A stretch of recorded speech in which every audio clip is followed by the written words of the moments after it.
basically, I think it was like 2012. And I just bought some tickets to this Prince concert. I was super, super psyched. And I went to Rod Laver Arena. I think I like bought one of the first tickets. I was like really close into the kind of just not on the floor, but in the first seats. Yeah.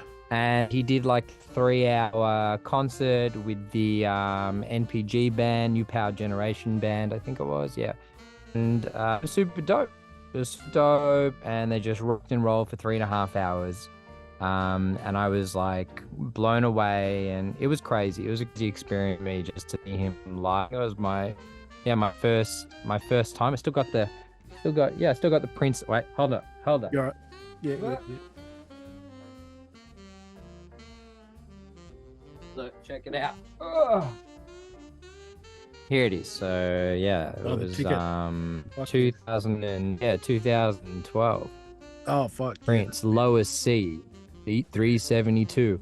Yeah. So was that? How much was that? Focus. Yeah. Oh, $180. You know, like, 180. it's worth that.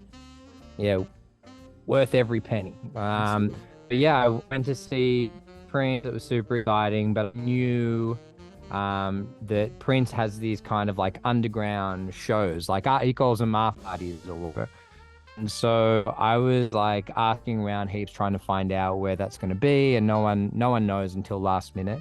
And so I had a friend at the time who had an ear to the ground, and I think it was a few nights later because he had a few shows in Melbourne, I think it was.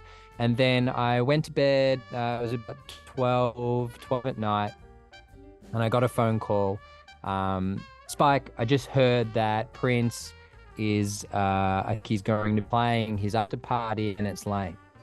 I was like, okay. Like I was excited, but I just got into bed. I was ready for sleep, and I was like, okay, this is now. And I think within like 30 seconds, I was dressed and in the car.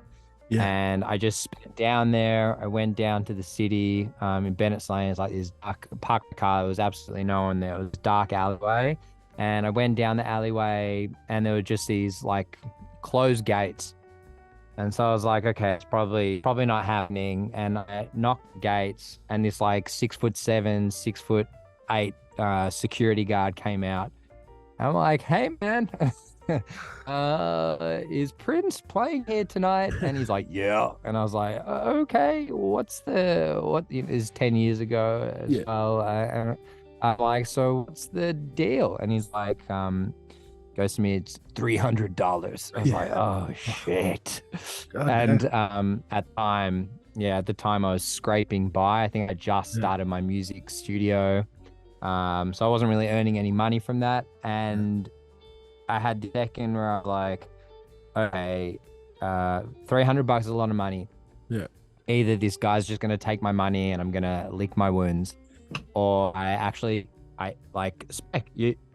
you're about to see Prince at an after, like, so I sprinted down to the ATM. I ran as fast as I could. I don't know why, because I wasn't in there, but I was just like scared the opportunity was just going to dissipate and disappear. Yeah. So I ran down, I took out $300. And I was like, stuff it. Let's just see what happens. So I ran back, and I'm like, here you go, man. Here's the $300 cash. I gave it to him, followed it up, and went back in the gate. And I was like, okay, I'm like, what's next? He's like, wait here.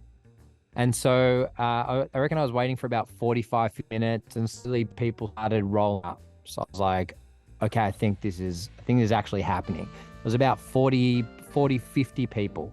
Okay. And then they opened the gates, so I come in. I think it was about, it was like 12:45, 1 in the morning. Yep. And we rolled into Bennett's Lane, small place. I think there was about 50, 60 people rocked up in the end. And after about 15 minutes, the MPG band rolled out, and they came through and they just start jamming. So like all his backup singers, drums, bass, guitar, and yeah, it was crazy. And I was literally sitting this far away from, like, the microphone's the stage. I was on the stage.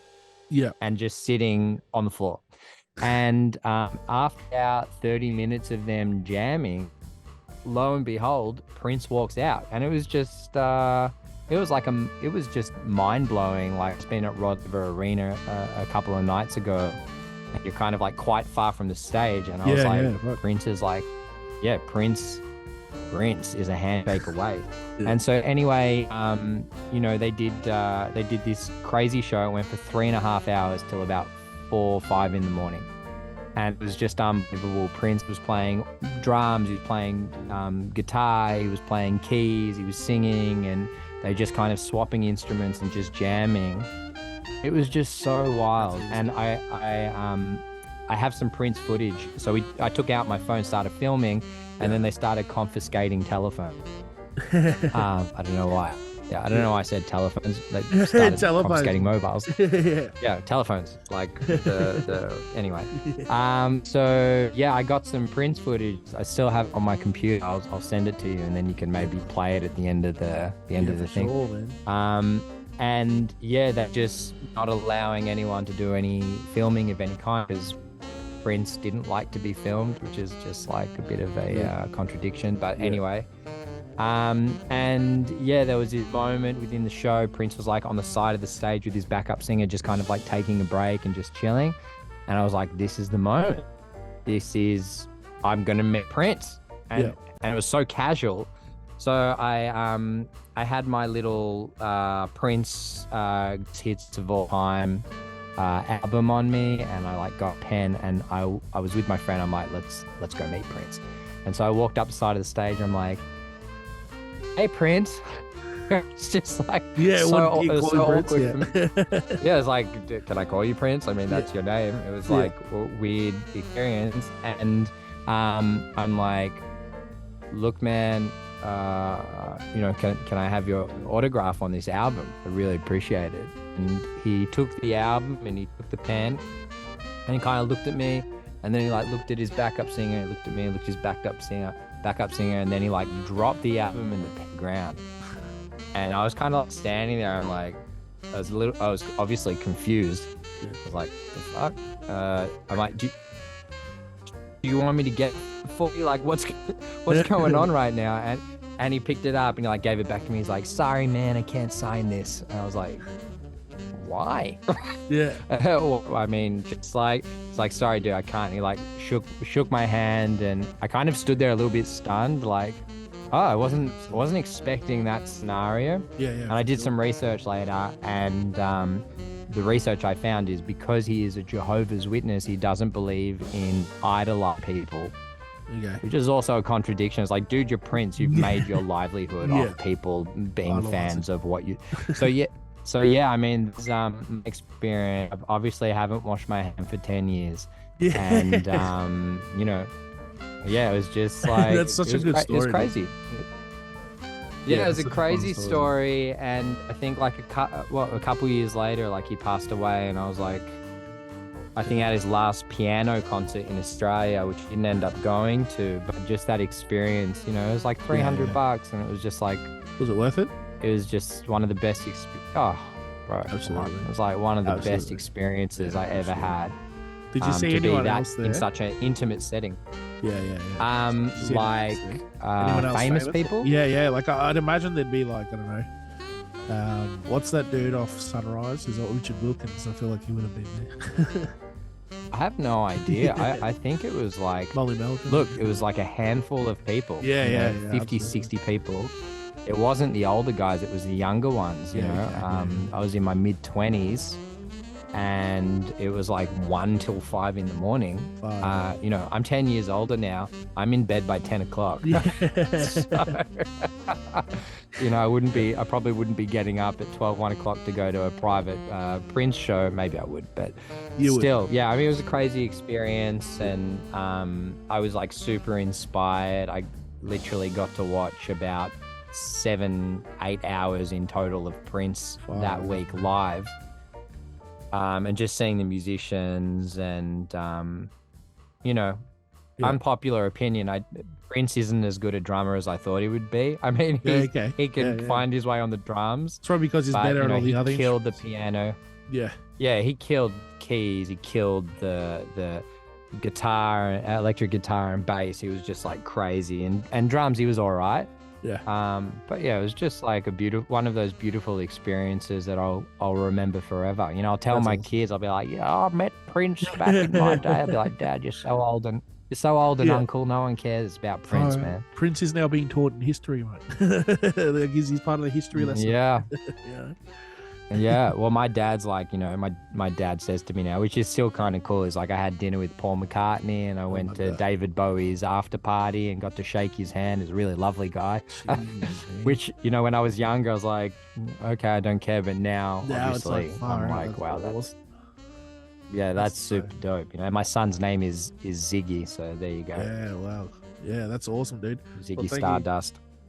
thank you so much for sharing that story, bro. It's such a fun story. I love hearing those stories, because it's like, I mean, I feel like it's almost, well, Prince has, I suppose, shaped you how you are. Yeah, I mean, he's such a big influence in your life and in your music, and 100, bro. yeah. So it's so Yeah, I mean, fascinating. he just like amazing musician and he just had so much fun with it, and um just his songwriting ability and doing a bit of everything, Yeah, for sure. that's definitely inspired me as a musician and an instrumentalist, and just trying to get across guitar and obviously drums and keys and all the different instruments and infusing that into my production. Yeah, for sure. 100% a big influence. Yeah. Yeah. Yeah. Is there anyone who, like, did you ever get a chance to see Michael Jackson live? I got to see Michael Jackson in, I think, 98 History okay. Tour, I think it Yeah, right. was. And that is pretty much the first and last time I've ever been starstruck because Michael Jackson was one of my biggest inspirations growing up as a lot of kids. I was like lucky not to meet him, I guess, Yeah. after everything that we've heard, because if he invited me to Never Neverland, I would have gone. Yeah, I mean, I was like at the MCG, I was super far away. I had some binoculars, but I just remember feeling so overwhelmed by the music. Back then, superstardom was a real thing. It's not like today where there's no mystery. We see Justin Bieber pissing in a pot plant. Yeah, I mean, it's like takes the romanticism or mystery, or I don't know. Yeah. It takes a coolness away. I think there's something cool about being mysterious. People like Frank Ocean and Beyonce, we don't really know much about their private life. I really like that about an artist, that it's just about the music. So with Michael Jackson, man, I was just blown away by the energy and the music, and that guy was so powerful that he could stand on a stage and just look to the right and not do anything. Yeah. And people would be fainting and passing out because just the energy that this guy was able to resonate and just put out was so powerful. It was really incredible. That was like one of the most profound experiences I had from listening to music. You're just kind of so overwhelmed, as what I must have been like 9 years old, 10 years old or something. That was crazy for me. That's awesome, brother. Thank you. Thanks so much. We'll wrap it up there. Thanks heaps for No stress, brother. coming back and finishing off the story. Hopefully, we'll get on it again. Maybe have another discussion some point in the near future. Yeah, man. But yeah, thanks so much. Go check out Spike. If you want to plug your stuff, man, go for it. If you got anything you got. Yeah, I got nothing to plug. I mean, I'm Spike. I like making music. You want to rock with me, come through and hit me up. And I'm just like I'm really big on trying to support the Melbourne community and songwriters and creative. And I all keeps about mental health and, keeping a fit mind and body in whatever capacity and whatever that means to you, because that really helps us enhance our creativity and move forward. So, I practice what I preach, and I just want to make great music with like-minded people. That's it. Awesome, man. Thanks for having me, brother. Sounds good, man. Thank you. Thanks again, man. I'll let you go. I hope you have a good day, man. I appreciate you coming on, and Cheers, dude. yeah, man.